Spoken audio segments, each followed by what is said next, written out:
9th, 2020 by video conference under the chairmanship of Palestine.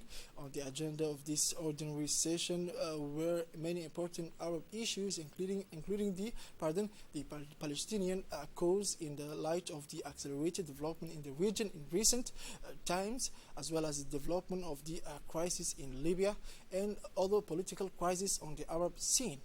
The session also addressed social and health issues, including Arab cooperation in the field of combating coronavirus. In his speech, the head of the Djibouti diplomacy reaffirmed the firm position of the Republic of Djibouti in favor of the just Palestinian cause and the perpetual struggle of the brotherly Palestinian people to regain its legitimate rights and establish its independent state. In the aftermath, the minister stressed the need for commitment to the Arab Peace Initiative to resolve the Israeli-Palestinian conflict. Now, the Health Minister, Mr. Mohammed Warsa Madiri, made a statement this morning on the situation of the COVID-19 pandemic in Djibouti. After 6 months, the beginning of the epidemic, the Minister of Health presents the current evolution of the disease, which gives rise to strong hope given to low viral transmission in the community. The minister also urged the population on the extreme need to respect the barrier justice that remain essential to contain any risk of epidemic recurrence on our territory. Let's listen to the minister. Bismillahirrahmanirrahim. Chers compatriotes, assalamu alaikum wa rahmatullahi wa barakatuh. Après plus de 6 mois d'épidémie, les chiffres des 7 dernières semaines sont porteurs d'espoir. After more than 6 months of epidemic, the figures of the last few weeks are full of hope. Since the beginning of the epidemic, we have carried out 70,635 diagnosed tests, 5,394 positive cases of the virus. We have a total of 5,327 cases declared cured. Unfortunately, we regret to this day the death due to COVID-19 infection. Our country's choice so far has been massive in early scanning to identify positive cases as soon as possible and to isolate them and put them under treatment. This test, trace, and treat strategy has borne fruit for the first time since that beginning. All these epidemiological indicators show a reassuring evolution of the current health situation with a clear regression in virus circulation. The overall cure is 98.8%. The global cure rate is around 70%. These results are the effect of a true general mobilization brought to the highest level by the head of state, His Excellency Mr. Ismail Omar Guelleh, who was able to synergize the efforts of all the actors. Nearly 1 billion Djiboutian francs has been invested in the fight against this disease. Exceptional measures with significant socio-economic consequences said to be taken to limit the circulation of viruses. Many quarantine sites and care have been made operational to control all points of entry. Dear citizens, these efforts will be in vain if they are not accompanied by responsible behavior. It is imperative that we avoid any resurgence of the epidemic and maintain the current results. Our fellow citizens must continue tirelessly to comply with the barrier measures and practice a physical distance of at least 1 meter.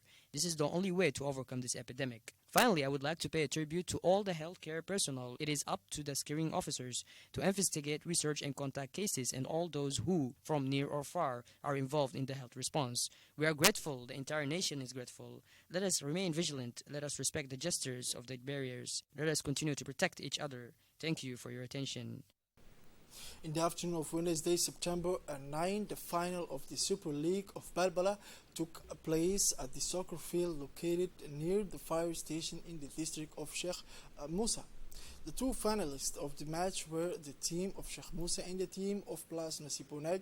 This competition, initiated by the youth collective of Balbala, saw the participation of ministers from the Balbala commune, namely Mumin Hassan Barre, Minister of Culture, Mumin Ahmed Sheikh, Minister of Interior, the President of Balbala commune, members of Parliament, the Chief of Security of Balbala, the Brigade Commander of Sheikh Musa, and Executive of Balbala commune. The ceremony was animated by folk songs and dances and a strong participation of the supporters of both teams. After the entertainment, the kickoff was given by Lieutenant Colonel Said Absiye, Chief of the Security of Balbala. At the end of the match, the score remained 1 goal for both teams, and the formation of Place Nasibonag won it in the end.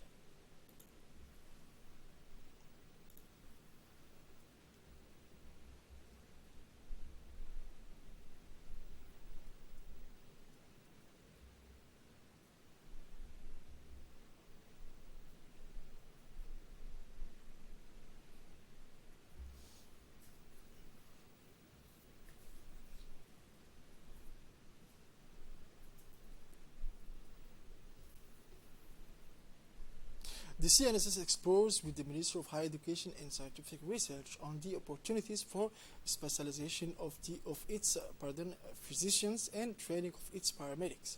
At the center of a consultation meeting between the Ministry of Higher Education and Scientific Research, Dr. Nabil Mohammed Ahmed, and the Director General of the CNSS, Mrs. Deqa Ahmed Roble, a consultation attended by the President of the University of Djibouti, the Dean of the Faculty of Medicine, and the Acting Director of the Higher Institute of Health Sciences, attended alongside the CNSS, the Head of Health Department Structure, and the Project Management Head Unit. For the DG of the CNSS, Mrs. Deqa Ahmed Roble, the main objective of this consultation is to schedule the departure, in especially of the second contingent of general practitioner of the CNSS, with a view to their integration in the future CNSS hospital. Indeed, a first group of about 20 general practitioners of the CNSS are pursuing since 2018 specialization in Morocco and Senegal. And in order to quickly start the programming and registration procedure for doctors, the Ministry of Higher Education, Dr. Nabil, proposed the establishment of a working committee which will be responsible for monitoring the files. Now, the closing of the apprenticeship of the Holy Quran in Judah, an important ceremony dedicated to the closing of the apprenticeship contest of the Holy Quran of Judah Milk School, took place today in Little Judah. Representatives of the civil society of Judah, teachers of schools, and parents of students took part in this emotional event. This Quranic event aims to encourage young people to better assimilate the precepts of the Holy Quran and to unite them around noble Muslim values. During this event, the winners in different categories received several awards from the hands of the representative of civil society, as well as Sheikh Abdurrahman Gaidi Abdullah, coordinator of religious activities, Duda the Merjouk area. Valuing and promoting the reading of the Holy Quran is a priority for the President of the Republic, Ismail Margele, who since his accession to the Supreme Magistracy of the country in 1999. Finally, the organizer would like to express their warmest thanks to the sponsors of this Holy Quran recitation contest program, namely His Excellency Ainashe Ismail Margele, the program coordinator, and all the partners who contribute in any way to this program. Now, the mobile brigade team of Tajura, the brigade in Tajura, shared by Jilani Shahim, seized an important quantity of khat from 600 kilograms on 9 September 2020 with the collaboration of the military of Tajura region and gendarmerie and also the police. The Customs General Director, Mr. Guled Ahmed Yusuf, congratulated all the force of Tajwa region and the agents of the customs region in Tajwa.